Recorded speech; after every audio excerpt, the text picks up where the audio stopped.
Alright, so if you were here before my first channel got sniped by Toei Animation because they just hate me covering World Trigger manga for some reason, then you probably know that I did a video talking about the entirety of Black Clover. Out of all the current ongoing shonen, Black Clover has been the most slandered and unfortunate case of people jumping on that train of it's trash and never really getting to that constructive conversation about what it's lacking in and what it's good in. Obviously, for me being a more MHA type of guy, it shouldn't really bother me, but I think that every series should be treated fairly amongst the good and the bad, especially when a lot of Black Clover's presentation issues stem from production related things that a lot of people did not seem to care about. Again, tying back into my video about the importance of informing yourself, because the final attack episode was worked on up until it came out, but alas, when you see how Mappa is being hyped up right now, it's like screaming into a void. So today, I once again want to give a fresh take on my thoughts about Black Clover, talking about this series from the beginning and the ongoing Spade War arc in the manga. Keep in mind, this will get to a point of manga spoilers in case you have only watched the anime till it completed. I will include a spoiler warning to ensure your safety. Now without further ado, let's kick things off talking about the beginning where the complaints were all towards one loud voice. Black Clover at the start content wise was overall pretty good for the story. The introduction of Grimoires, the Black Bulls, the captains all helped stack upon the world building, but the issue surprisingly was Asta's VA. At the time, his screaming was just a bit loud and many were not a fan of it, but luckily he paid attention to the reception and made a huge turnaround. Honestly, it's kinda wild to me that to this day, there are a lot of people who still hold onto that same reasoning for the series being bad. It's kinda the same logic when Deku used to shed tears back in season 2 for the gag moments. People can change, and that's something I wish people kept in mind at the time. Even if you dropped Black Clover early, surely down the line you would have heard at least once that the VA improved, and that would have been a perfect time to give it a second chance. It also didn't help that larger content creators straight up dunked on Black Clover. Even with a lot of them admitting the series was actually pretty good these days, the damage was already done years ago and the series had to practically claw its way to get a decent amount of recognition. Though till this day we still even struggle with that because for some reason, even with Black Clover having 13 continuously amazing openings, they still can't even get one nominated for the Crunchyroll Awards. The Water Temple arc I think was when things actually looked pretty bright for Black Clover. The ending conflict with Beto and the Black Bulls was pretty great, but in the same arc spawned another negative criticism about Black Clover, the animation inconsistency. Honestly, I've talked about this so many times on Twitter that it's honestly just tiring, but I'm gonna try to summarize this as quickly as possible. Black Clover should have never been a continuous series. It should have been seasonal to help compete more with stuff like JJK and MHA, and it would have allowed much better production habits and consistency. Corny part about it is that people would try to pause a frame in the middle of an action sequence and call it out. It's gonna look wonky if you do it like that, but I'm gonna let people cook, I guess. Now overall, I think Black Clover content wise was pretty decent. Each arc offered something great for our main crew, with Witch's Forest introducing Asa's transformation that would gradually evolve over the course of the series. The Eye of the Midnight Sun were some pretty decent protagonists as we saw their agenda move forward alongside the Black Bull's growth. This long-term build-up led into one of Black Clover's biggest arcs, known as the Elf Reincarnation arc.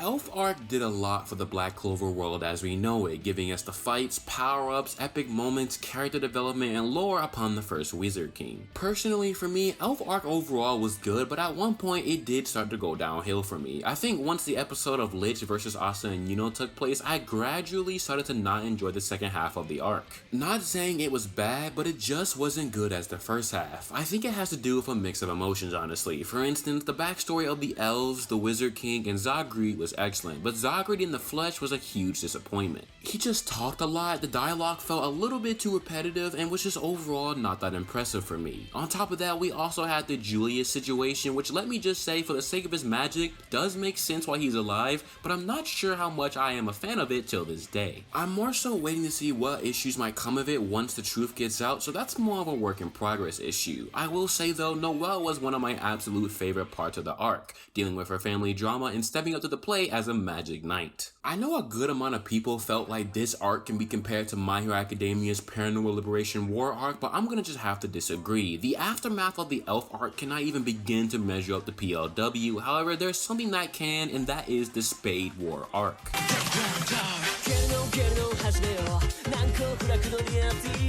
The Spade Kingdom arc has definitely been more up my alley. We got a different multitude of fights all over the place, the stakes and consequences have been present and felt more than ever, and we finally saw somebody like Yami actually lose. Now upon concluding the anime, many I'm sure took to the manga, and I have been keeping up with the manga while the anime was airing, and let me just say as of this moment, I'm definitely in a mixed spot as of right now. Now just for a bit of a spoiler warning here before I go forward, because everything else is from the manga, so if you are an anime only then I heavily advise protecting your enjoyment of the series and clicking off at this point, or go read the fucking manga. Okay, Spade arc genuinely brought out one of the best antagonists in this series with Zenon and his backstory. On top of that, diving into Notch's origin as well only made his character even better. Then you have Yuno being the Spade Prince and his new magic, Noelle and Magicula's family showdown, Asta and Libe's relationship, and even Magna's and Dante's manly showdown, but even so, I still worry how this will all end. Right now, we have a lot of things to take into consideration. Lucifero has partially manifested, the fight is still ongoing, the second devil that came with him, Aldra Malek, is still an unknown variable because there is no signs of showing what he wants to do. On top of this, I've seen many theories talking about a devil civil war happening, changing the hierarchy of power, but again, we still just don't know. One of the biggest things I've seen people talk about is death in Black Clover, and that is something I'm stuck in between on. Killing characters off from your series is an aspect of storytelling that you must play out carefully. Right now, the biggest red flags that have been theorized to die are between Yami or William, but Yami has made his way back to the front lines. Though we have seen a chunk of the Golden Dawn die, those deaths benefit Yuno's character more than a genuine care from the audience. So as to my theory as to where this Spade arc is going, it could end up going into two different directions. The first being that we do have a very substantial death done appropriately, and the true meaning of Asta dying mentioned by Julius is shown but not in a literal sense. With the doorway to other worlds being open, it could potentially end up being that Asta might end up somewhere else and rendered dead in the real world, but we are introduced to a new world from his perspective. The second being that Lucifero is defeated, however not without leaving some form of mark or impact on this world. The very structure of Black Clover's world could change, we may have a lot more visitors from other areas as we know it. On top of this, with Julius' secret being known to the kingdom, we are going to get very political and have a lot of things change back at home. One thing for sure though that must happen is that we must find out how exactly is Yuno being the Spade Prince going to be handled. Will he still be considered a resident of the Clover Kingdom, or is this when Asta and Yuno begin to part ways? One thing for certain though, Tabata must stick the landing with this arc. I fear the negative reception that could come from it if everything just turns out to be nice and dandy, but I think he will do his best till the end. Overall, Black Clover is in fact a decent series. Banger openings, a solid cast overall, it just needs to be more daring in the tension territory. Magic should be equally as hopeful and game-changing as cruel and unsightly, and I think that the series is in a position to prove a lot of people wrong. I'm looking forward to see whatever this movie may be about because the timing of it, given the time between the first half of Spade and the second half, is very short, so hopefully they play it out correctly. With that, however, is going to bring me to the end of this video. As always, thank you for watching and let me know what you think about Black Clover down below. Of course, if you've enjoyed this video and would like to support me, then make sure to hit that like and subscribe button on your way out.